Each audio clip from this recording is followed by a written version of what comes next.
பார்வதியின் கருவில் உருவாகி 3000 ஆண்டுக்கு முந்தைய புறநானூற்று வீரத்தை பறைசாற்றிய மாவீரன் எங்கள் தலைவரின் பிறந்த நாளை கொண்டாடுவதை விட இந்த தமிழகத்திற்கு வேறு என்ன சிறப்பு இருந்துவிட முடியும்?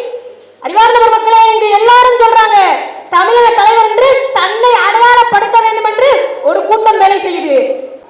18 வயதில் இன்றைக்கு இருக்கிற பிள்ளைகள் 18 வயதில் தன் பெற்றோர் கொடுக்கிற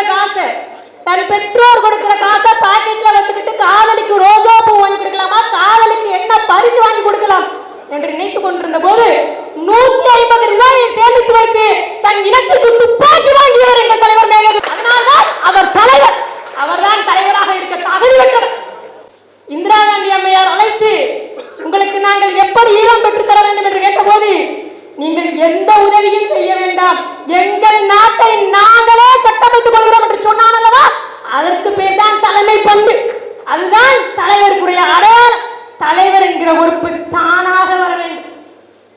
பிச்சை எடுக்க கூடாது. என்னை தமிழக தலைவர் சொல்லுங்க. சிலைகள் அத்தனையும் நீங்கள் வைத்த பெயர்கள் அத்தனையும் ஒரு நாள் தலைவர் பெயர் இருக்கிறதா என்று பாருங்கள். நாம் தமிழர் கட்சியினருக்கு அக்கா மரியாதை அவர்கள் சொன்னது போல ஒன்றை சொல்லி முடிக்க விரும்புகிறேன். ஆனால் அம்பேத்கர் சொன்னதுதான் அதிகாரம் மிக எளிமையானது, அதை அடைந்து விட்டால் அனைத்தும் எளிமையானது. சட்டமன்றத்திலும் எந்த பாராளுமன்றத்திலும் என்று சொன்னார்களோ அதே சட்டமன்றத்திலும் அதே பாராளுமன்றத்திலும் தலைவர் வாழ்க என்ற கோஷம் எழும்படும். அந்த ஒற்றை காரணத்திற்காக அத்தனை சீனியத்தையும் விட்டுட்டு பொதுநலமாக அத்தனை பேரும் உழைத்து சட்டமன்றத்திற்குள்ளும் பாராளுமன்றத்திற்குள்ளும் நாம் தமிழர் கட்சி பிள்ளைகள் தலைவரை ஆயுதமாக்கி, தலைவருடைய தன்னலமற்ற போக்கை ஆயுதமாக்கி நாம் போராடணும்.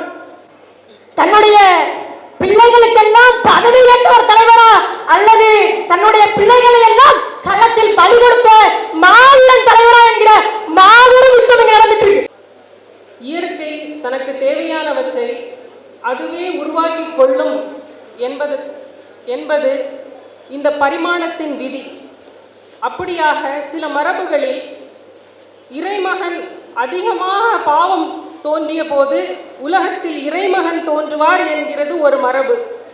அதே நேரத்தில் பாவங்கள் அதிகரிக்கும் பொழுது நம்மளுடைய தேசிய தலைவர் தமிழர்களின் மெய்யலின் இறைவன் நம் தலைவர். நம்மளுடைய வள்ளுவர் மிக அழகாக ஒரு தலைவன் எவ்வாறு இறைவனாகிறான், ஒரு தமிழினத்தின் இறைவன் எவ்வாறு இருக்க வேண்டும் என்று கூறுகிறார். முறை செய்து காக்கும் மன்னவன் மக்களுக்கு இறை என்று வைக்கப்படும் என்கிறார். மக்களுக்காக, மண்ணுக்காக, அறத்திற்காக தன் இன்னுயிரை ஈந்து தன் நாட்டிற்காக மரித்த ஒருவன் தான் தலைவர் மேதன் அவர்கள். எந்த அரசியல் அதிகாரம் நம்மளுடைய தலைவனையும் நம்மளுடைய இனத்தையும் கொன்று தீர்ப்பதற்காக துணை போனதோ, எந்த அரசியல் அதிகாரம் நம்மளுடைய இனத்தை கொன்று குவித்ததை பார்த்து கொண்டதோ, அதே அதிகாரம் நம் கையில் வரும்போது இந்த தமிழின விடுதலை சாத்தியமே. இந்த நேரத்தில் நம்மளுடைய அம்பேத்கர் சொன்னதுதான் ஞாபகம் வருகிறது. தலைவரை நாம் இறைவன் என்று பூஜிக்கிறோம். நாம் ஒருவரும் இந்த இடத்துல சிந்திக்க வேண்டிய ஒரு தருணம். அம்பேத்கர் மிக அழகாக சொல்கிறார், என்னை நீ கடவுளாக்கினால் நீ தோற்று விடுவாய், என்னை நீ ஆயுதமாக்கி போராடு என்கிறார் அம்பேத்கர். அதைத்தான் நம்மளுடைய அண்ணன் செந்தமிழன் சீமான் அவர்கள் தலைவர் தந்த தத்துவத்தை எடுத்து ஆயுதமாக்கி நாம் தமிழர் கட்சியின் ஒவ்வொரு வீரர்களாக மாற்றி இருக்கிறார். கனவுதான் நம்மளுடைய இலக்கு. அந்த இறையின் தத்துவங்கள் தான் நம்மளுடைய ஆயுதம் என்று நினைத்து நாம் தொடர்ந்து களம் காண்போம், தொடர்ந்து போராடுவோம். இலக்கு ஒன்றுதான், இலக்கின் விடுதலை. இனம் ஒன்றாவோம், இலக்கை வென்றாவோம் நாம் தமிழர். உலகில் அநீதிகள் நிகழ்கிற போது, கொடுமைகள் விளைகிற போது அவற்றிலிருந்து மக்களை மீட்டு காக்க இறைவன் அவதரிப்பான் என்று இதிகாசங்களும் புராணங்களும் உரைக்கிறது. ஆனால் நம்மின மக்களுக்கு ஒரு ஊரில் எல்லையை காப்பதற்கு அறிவாளோடு கம்போடு நின்ற நம் முன்னோர்கள் ஐயனாராக, சொரதைமாறனாக, கருப்பணசாமியாக மாறி போனார்கள். அவர்கள் நமது குல தெய்வங்கள். ஒரு ஊரை காவல் காக்க எல்லை நின்ற தெய்வங்களே நாம் போற்றத்தக்கவர்கள் என்றால் ஒரு நாட்டை காவலாக்க எல்லை நின்ற தலைவர் நமக்கு இட்டு சென்றிருக்கிற கட்டளை நிறைவேற்ற நாம் சூழ்நிலைக்க வேண்டிய நாள்.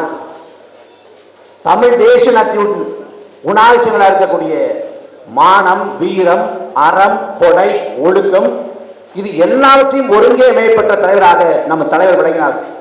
ஆயுதம் ஏந்திய போர் புரிந்தார். நாம் ஜனநாயக போர் புரியணும். இந்த நாட்டில், தமிழ்நாட்டில் வீதி எங்கும் தலைவர் சிலைகள் இருக்கணும். துரோகிகள் சிலைகள் அகற்றப்படணும். தலைவன் சிலை நிறுவப்படணும். அதுக்கு வெறி கொண்டு உழைக்கணும். கொஞ்சம் வெறி இல்லை, வன்மம் வேணும். நெஞ்ச முழுக்க வன்மம் வேணும். அதுக்கு விரட்டி அடிக்கணும். சீமான்ட்ட தான் விட்டு போறேன்னு சொல்லுங்க அப்படின்னு அண்ணன் சூசை சொன்னது ஒரு வார்த்தை அல்ல, அடுத்த கட்ட போருக்கான பிரகடனம். அறம் தோற்றால் மரம் பிறக்கும், மரம் தோற்றால் மீண்டும் அறமே தலைக்கும். இது நியதி. தந்தை செல்வா அற போராட்டம் மௌனிக்கப்படுது. அடுத்து தலைவர் பிரபாகரன் ஆயுத போராட்டம் மௌனிக்கப்படுது. இந்த முறை மீண்டும் அற போராட்டம். இந்த முறை தமிழீழ நாட்டிலிருந்து இல்லை, தமிழ்நாட்டிலிருந்து. சாதி, மதம், திரை கவர்ச்சி எல்லாத்தையும் ஓட ஓட விரட்டி அடிப்போம். இந்திய பெருநிலத்தில் ஒரு கட்சி வெற்றி பெறலன்னா வளர்ந்ததாக சரித்திரம் இல்லை. ஆனா 4 பொறுத்தவரை தாண்டி நாம் தமிழர் கட்சி மென்மேலும் வளர்கிறது. நாளுக்கான செல்வாக்கியை பெருக்கிக் கொண்டிருக்கிறது. காரணம் என்ன? நாம் தமிழர் கட்சி உறவுகளுக்கு, தொண்டர்களுக்கு, நிர்வாகிகளுக்கு உந்து சக்தியாக, உத்வேகமாக எது இருக்கிறது? ஒரே ஆற்றல் தான். உலகத்தில் எத்தனையோ தேசிய இனங்கள் விடுதலைக்காக போராடி இருக்கிறது. அந்த தேசிய இனங்களிலே நம்முடைய தமிழ் தேசிய இனத்திற்கென்று இந்த பூமி பந்திலே ஒரு நாடு வேண்டும் என்கின்ற காரணத்துக்காக தங்களுக்கு அடையாளமாக, தங்களுக்கு முன்மாதிரியாக கொண்டிருக்கிறார்கள். அதற்கு ஒரே ஒரு காரணம்தான், அதாவது போரியல் தர்மம்.